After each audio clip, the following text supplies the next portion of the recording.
வணக்கம். நான் கனி மார்த்தாண்டன். இன்றைய ஜோதிட வகுப்பில் பரம்பரை குலதெய்வ வழிபாடு நின்று போனதை எப்படி ஒரு ஜாதகத்தில் கணிக்க முடியும்? முன்னோர்கள் வழிபட்டு வந்த குலதெய்வம், குலசாமி, இந்த தெய்வத்தை நாம் மறந்துவிட்டு வேறு தெய்வத்தை வழிபாடு செய்வதை எப்படி ஒரு ஜாதகத்தில் கண்டுபிடிக்கலாம்? ஜோதிடர்கள் ஜாதகத்தை பார்த்த உடனே உங்களுடைய குலதெய்வம் விட்டு போயிடுச்சு, இல்லை குலதெய்வம் கோபமாக இருக்கு அப்படின்னு சொல்லுவாங்க. அதற்கு என்ன பொருள் அப்படின்னு பார்த்தீங்கன்னா, நீங்கள் உங்களுடைய பரம்பரை வழியில் வந்த குலதெய்வத்தை வழிபடவில்லை, வேறு தெய்வத்தை குலதெய்வமாக இஷ்ட தெய்வமாக வழிபட்டு செஞ்சிட்ருக்கீங்க அப்படிங்கிறது தான் அர்த்தம். இப்படி குலதெய்வம் ஒரு ஜாதகருக்கு விட்டு போனதை தெரிந்து கொள்ளக்கூடிய கணிப்பு தான் இன்றைக்கி பார்க்க போகிறோம். குலதெய்வம் யார் அப்படிங்கிற விஷயத்த கணிக்க போகிறது கிடையாது. குலதெய்வம் ஒரு ஜாதகருக்கு விட்டு போயிடுச்சு, வேறு தெய்வத்தை வழிபாடு செய்யக்கூடிய ஜாதகராக இருக்காரு அப்படிங்கிறத எப்படி ஒரு ஜாதகத்தில் கணிக்க முடியும்? குலதெய்வத்தை கணிப்பதற்கு முக்கியமான சில கிரகங்களை மட்டும் மையமாக வைத்து இந்த கணிப்பு விதிகள்லாம் இருக்குது. அதில் மிகவும் முக்கியமான சில விதிகளை மட்டும் இன்றைக்கி வகுப்பில் நான் சொல்லித்தரேன். அதில் முதல் விதி, ஒரு ஜாதகத்தில் புணர்ப்பு தோஷம் என்று அழைக்கப்படுகின்ற சனி சந்திர சேர்க்கை. இந்த சனியும் சந்திரனும் சேர்ந்து ஒரே ராசி கட்டத்தில் இருந்தாலும் சரி, இல்லை சனியினுடைய நட்சத்திரத்தில் சந்திரன் இருந்தாலும், சந்திரனுடைய நட்சத்திரத்தில் சனி இருந்தாலும், நீங்கள் பாதச்சார அட்டவணையில் பார்த்தா தெரிஞ்சுக்கலாம் சனி சந்திர சேர்க்கை இருக்கா இந்த ஜாதகருக்குன்னு. அப்படி இந்த புணர்ப்பு தோஷம் ஒரு ஜாதகருக்கு இருக்குது அப்படின்னு சொன்னால், அந்த ஜாதகர் பரம்பரையாக வழிபட்டு வந்த தெய்வத்தை வழிபடவில்லை, அவர் வேறு தெய்வத்தை வழிபாடு செய்கின்றார், குலதெய்வம் விட்டு போயிடுச்சு அப்படிங்கிறத இந்த புணர்ப்பு தோஷத்தின் மூலமாக தெரிந்து கொள்ள முடியும். சனி சந்திர சேர்க்கையை பற்றி நான் ஒரு வீடியோ போட்டிருக்கேன். அந்த முழுமையான வீடியோவில் இந்த புணர்ப்பு தோஷத்தை பற்றி நீங்கள் தெரிஞ்சுக்கலாம். புணர்ப்பு தோஷம் இருந்தால் திருமணம் மட்டும் தாமதமாகாது, அந்த ஜாதகருக்கு குலதெய்வத்தினுடைய ஆசீர்வாதம் இல்லை அப்படிங்கிறத நம்ம தெரிஞ்சுக்கலாம். அடுத்த விதியாக கேதுவினுடைய நட்சத்திரங்கள், 3 நட்சத்திரம் இருக்குது. கேதுவினுடைய நட்சத்திரங்கள் அஸ்வினி, மகம், மூலம். இந்த நட்சத்திரத்தில் ஒரு ஜாதகர் பிறந்திருக்காரு அப்படின்னு சொன்னால் அவருக்கு குலதெய்வத்தினுடைய ஆசீர்வாதம் இருக்காது, குலதெய்வம் விட்டு போயிடுச்சு அப்படிங்கிறத அந்த நட்சத்திரத்தை மட்டும் தெரிஞ்சால் கூட அவருக்கு குலதெய்வ வழிபாடு இல்லைங்கிறத நம்ம சொல்லிடலாம். கேது என்பது தடையை மட்டும் குறிக்கக்கூடிய கிரகம் கிடையாது, போன பிறவியினுடைய பலன்களை காட்டக்கூடியதும் இந்த கேது தான். ஏன்னா கேதுவின் வழியாகத்தான் நம்முடைய கர்ம வினைகள் இந்த ஜாதகத்திலே நுழையும். ஆனால் அது வெளிப்படுகின்ற இடம் மட்டும்தான் ராகு. அப்போ போன பிறவியினுடைய பலன்கள் அனைத்துமே இந்த கேதுவின் வழியாக தான் நம்ம ஜாதகத்திலே வரப்போகுது. கேதுவினுடைய ஆதிக்கம் யாருக்கு ரொம்ப ஜாஸ்தியாக இருக்கோ அந்த ஜாதகருக்கு போன பிறவியினுடைய நினைவுகள் என்பது இருக்கும். சில பேர்லாம் எங்கேயாவது போனால் இது எங்கேயோ இந்த இடத்த பார்த்த மாதிரி தெரியுது அப்படின்னு சொல்லுவாங்க. இவங்களை எங்கேயோ பார்த்த மாதிரி இருக்கேன், இவர் எங்கேயோ நான் பார்த்துருக்கேன் அப்படின்னு தெரியாத ஆளை கூட சொல்லக்கூடிய அமைப்பு உண்டு. அந்த அமைப்பு யாருக்கு இருக்குன்னு பார்த்தீங்கன்னா, 12ஆம் இடத்தில் கேது இருக்கவங்களுக்கு இந்த முற்பிறவினுடைய நினைவுகள் என்பது இருக்கும். லக்கணத்தில் கேது இருந்தாலும் ஜாதகருக்கு பல விஷயங்கள் எப்பொழுதோ பார்த்த நினைவுகள் என்பது இருக்கும். கேதுவினுடைய நட்சத்திரங்களில் ஒரு கிரகம் இருக்குது. பாதச்சார அட்டவணையில் பார்த்தீங்கன்னா தெரிஞ்சுக்கலாம் எந்த கிரகங்கள்லாம் எந்த நட்சத்திரத்தில் இருக்குது அப்படின்னு தெரிஞ்சுக்கலாம். இந்த அஸ்வினி, மகம், மூலம் இந்த நட்சத்திரத்தில் ஒரு கிரகம் ஒரு ஜாதகருக்கு இருக்கா அப்படின்னு சொன்னால் அதற்கு பேர் அபிச்சார தோஷம் அப்படின்னு சொல்லுவாங்க.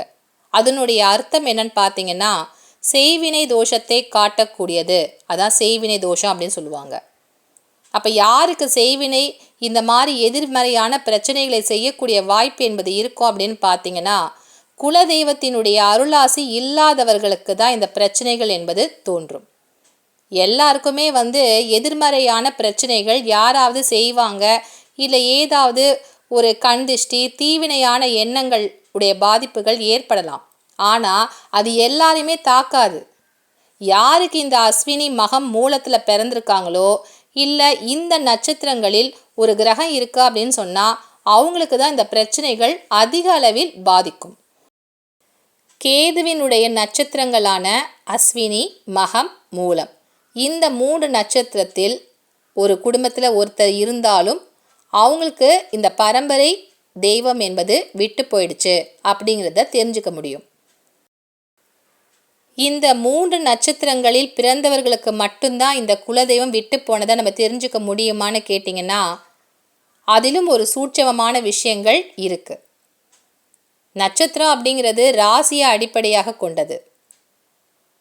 லக்கண புள்ளி அப்படிங்கிறது நம்முடைய உயிரை மையமாக கொண்டது. உயிர் ஸ்தானம் அப்படின்னு சொன்னால் அது லக்கணம்தான். அப்போது லக்கணம் விழுகின்ற இடம் எதுவோ அந்த லக்கண புள்ளி அஸ்வினி, மகம், மூலம் இந்த 3 நட்சத்திர கால லக்கண புள்ளி ஒரு ஜாதகருக்கு இருக்குது அப்படின்னு சொன்னால் அப்போ அவங்களுக்கு இந்த குலதெய்வம் விட்டு போயிடுச்சு, பரம்பரை குலதெய்வத்தை அவங்க வழிபாடு செய்யலை அப்படிங்கிறத இன்னும் உறுதியாக சொல்ல முடியும். இந்த ராசி கட்டத்தில் லக்கணமாக தனுசு லக்கணம் இருக்கு. இந்த ஜாதகர் ரேவதி நட்சத்திரத்தில் பிறந்திருக்காரு. அதனால்தான் சந்திரன் மீன ராசியில் எழுதியிருக்கேன். அஸ்வினி, மகம், மூலம் இந்த 3 நட்சத்திரத்தில் இந்த ஜாதகர் பிறக்கலை. ஆனால் இவருக்கு குலதெய்வம் விட்டு போயிடுச்சான்னு எப்படி தெரிஞ்சுக்கலாம்? லக்கண புள்ளி என்ன அப்படிங்கிறத பாதச்சார அட்டவணையில் பார்க்கணும். இந்த லக்கணம் விழுந்திருக்கக்கூடிய இடம் தனுசு ராசி. அந்த புள்ளி லக்கண புள்ளியானது மூல நட்சத்திர காலில் இருக்குது. அப்போது லக்கண புள்ளி கேதுவினுடைய சாரம் பெற்று வந்துவிட்டது. அப்போ இந்த ஜாதகர் வழிபடுகின்ற தெய்வம் பரம்பரை தெய்வமாக இருக்காது. இவர் பிறந்திருக்கிறதுக்கு முன்னாடியே அவருடைய குடும்பத்தினர் குலதெய்வ வழிபாடை நிறுத்திட்டாங்க அப்படிங்கிறத இந்த ஜாதகருடைய லக்கண புள்ளி உறுதியாக சொல்லுது. அடுத்த விதியாக சுக்கிரனை மையமாக வைத்து குலதெய்வ வழிபாடு நின்று போனதை கணிக்கக்கூடிய விதிகள். சுக்கிரன் என்பது பெண் கிரகம். அப்போ சந்திரனும் பெண் கிரகம்தான். ஆனால் சுக்கிரனையே மையமாக எடுத்து குலதெய்வம் விட்டு போயிடுச்சான்னு கண்டுபிடிக்கிறோம் அப்படின்னு பார்த்தீங்கன்னா சந்திரன் பெண் மட்டும்தான், சுக்கிரனும் பெண் தான். ஆனால் கர்ப்பிணி பெண்ணை குறிக்கக்கூடிய கிரகம் சுக்கிரன் தான். சுக்கிரனுடன் லக்னமோ லக்னாதிபதியோ தொடர்பு கொண்டால் அந்த ஜாதகருக்கு அவர் பிறக்கிறதுக்கு முன்னாடியே குலதெய்வ வழிபாடு நின்று விட்டது அப்படிங்கிறத சுக்கிரனை வச்சு கணிக்கலாம்.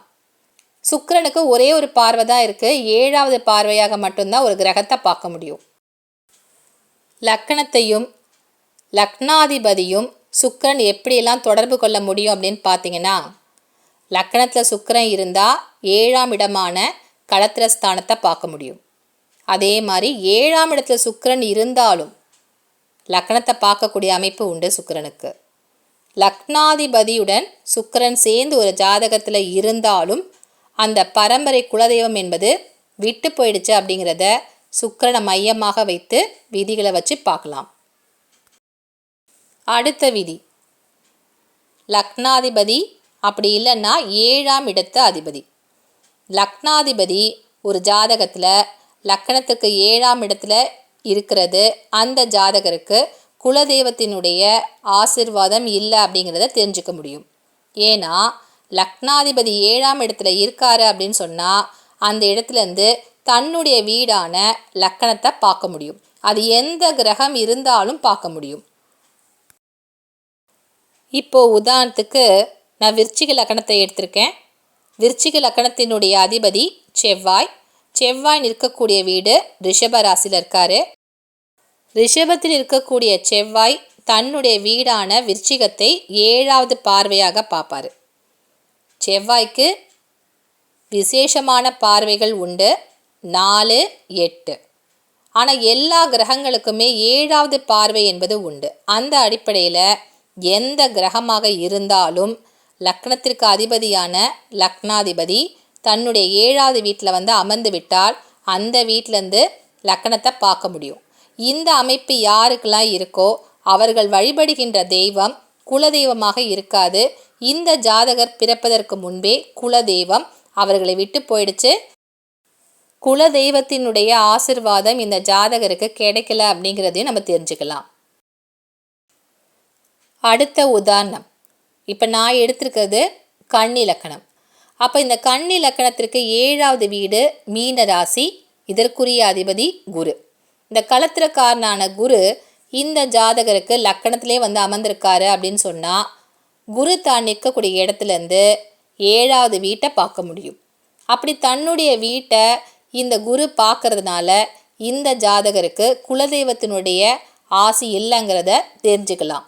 இப்படி லக்னாதிபதி அப்படி இல்லைன்னா 7ஆம் இடத்த அதிபதி தங்களுடைய வீடுகளை பார்க்கக்கூடிய நிலை என்பது இருக்கா அப்படின்னு சொன்னால், அந்த ஜாதகருக்கு குலதெய்வத்தினுடைய ஆசீர்வாதம் முழுமையாக இல்லை, விட்டு போயிடுச்சு அப்படிங்கிறதையும் தெரிஞ்சுக்கலாம்.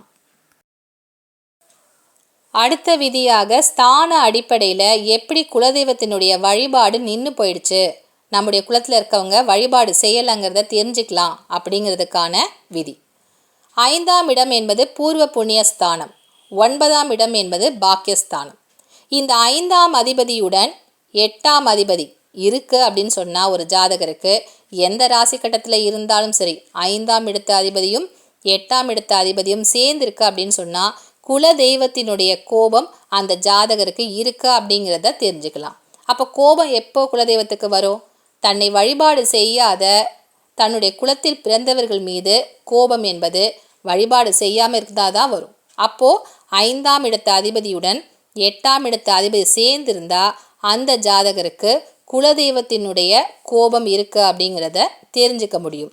இப்படி துர்ஸ்தானங்களுக்குரிய அதிபதிகள் 6, 8, 12 இருக்கு இல்லையா, அதில் முக்கியமான 8, 12 அதிபதிகளுடன் 5ஆம் இடத்த அதிபதி சேர்ந்திருக்காரு அப்படின்னு சொன்னால் குலதெய்வத்தினுடைய கோபம் அந்த ஜாதகர் மீது இருக்குது அப்படிங்கிறத தெரிஞ்சுக்கலாம். அடுத்த விதியாக பார்த்த உடனே தெரிஞ்சுக்கக்கூடிய ஒரு எளிய விதி, 5ஆம் இடம் என்பது பூர்வ புண்ணியஸ்தானம். அதற்கு இன்னொரு பேரும் இருக்குது, தெய்வஸ்தானம்னு பேர். இந்த குலதெய்வத்தை குறிக்கக்கூடிய 5ஆம் இடத்துல எந்த கிரகங்களும் இல்லாமல் மாந்தி மட்டும் தனித்து உட்கார்ந்துருக்காரு, மாந்தியினுடைய உதயம் 5ஆம் இடத்துல ஒரு ஜாதகருக்கு நடந்திருக்கு அப்படின்னு சொன்னால், அப்போது அவருடைய குலதெய்வம் முழுமையாக விட்டு போயிடுச்சு அப்படிங்கிறத பார்த்த உடனே கணிச்சிடலாம். அடுத்த விதியாக பாதகாதிபதி. லக்கணத்திற்கு ஒரு கிரகம் பாதகத்தை செய்யக்கூடிய கிரகமாக இருக்கும், அதற்கு பேர் தான் பாதகாதிபதி. இந்த பாதகாதிபதி உங்களுடைய லக்கணத்திற்கு எந்த கிரகமோ அந்த கிரகத்துடன் 5ஆம் இடத்த அதிபதி சேர்ந்து ஒரு ராசி கட்டத்தில் இருக்கா அப்படின்னு சொன்னாலும் குலதெய்வம் விட்டு போனதை காட்டும். இப்போ உதாரணத்துக்கு விருச்சிக லக்கணத்தில் பிறந்தவங்களுக்கு சந்திரன் தான் பாதகாதிபதி. அப்போது இந்த பாதகாதிபதியான சந்திரன் விருச்சிக லக்கணத்தில் பிறந்தவங்களுக்கு 5ஆம் இடத்துல வந்து அமர்ந்திருக்கு அப்படின்னு சொன்னால், மீன ராசி என்பது 5ஆம் இடம். அப்போ அந்த இடத்துல சந்திரன் வந்து அமர்ந்திருக்காரு அப்படின்னு சொன்னால் இந்த ஜாதகருக்கு வழிபடுகின்ற தெய்வம் பரம்பரை தெய்வமாக இருக்காது, வேறு தெய்வத்தை அவங்க வழிபாடு செய்கிறாங்க இந்த ஜாதகர் அப்படிங்கிறத நம்ம தெரிஞ்சுக்கலாம். இன்றைய வகுப்பில் குலதெய்வம் விட்டு போனதை எப்படிலாம் கணிக்கலாம், அதற்கான விதிகள்லாம் என்னென்ன இருக்குது அப்படிங்கிறதுக்கான ஒரு வகுப்பு நீங்கள் பார்த்துருப்பீங்க. இந்த விதிகளை உங்களுடைய ஜாதகத்தில் பார்க்கின்ற பொழுது குலதெய்வம் உங்கள் ஜாதகப்படி விட்டு போயிடுச்சு அப்படின்னு சொன்னால் அதற்கு என்ன தீர்வு, இந்த குலதெய்வத்தை தெரிந்து கொள்ளக்கூடிய முறைகள் என்ன அப்படிங்கிறதுக்கான பதிவு ஏற்கனவே இருக்குது. இருந்தாலும் ஒரு பிரசன்னம் பார்க்கணும் அப்படின்னு நினைக்கிறீங்க, பிரசன்னம் பார்த்து ஒரு ஜாதகத்தில் இருக்கக்கூடிய குலதெய்வம் யார் அப்படின்னு சொல்லி தெரிஞ்சுக்கணும் அப்படின்னு சொன்னால் அதற்கு என்ன பிரசன்னம் இருக்குது. 2 பிரசன்ன வகைகள் மிக முக்கியமானது. அதில் முதல் வகை ஜாமக்கோல் பிரசன்னம். இந்த பிரசன்னம் வந்து ஒரு தனி மனிதருக்காக பார்க்கப்படுகின்ற பிரசன்ன முறை. குலதெய்வம் என்பது ஒரு குடும்பத்துக்கே இருக்கக்கூடிய தெய்வம்தான் குலதெய்வம். பரம்பரை தெய்வத்தை ஒரு குடும்பத்துக்காக பார்க்கணும் அப்படின்னு சொன்னால் அதற்கு பார்க்க வேண்டிய பிரசன்ன முறை அஷ்டமங்கல்ல பிரசன்னம்.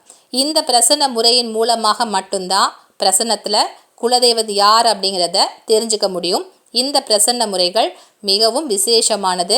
ஜாமக்கோல் பிரசன்னம் மாதிரி தனிநபருக்காக பார்க்கப்படுகின்ற பிரசன்ன முறை கிடையாது, ஒரு குடும்பத்துக்காக பார்க்கப்படுகின்ற பிரசன்ன முறை அஷ்டமங்கல பிரசன்னம். மீண்டும் அடுத்த வகுப்பில் உங்களை வந்து சந்திக்கின்றேன். நன்றி, வணக்கம்.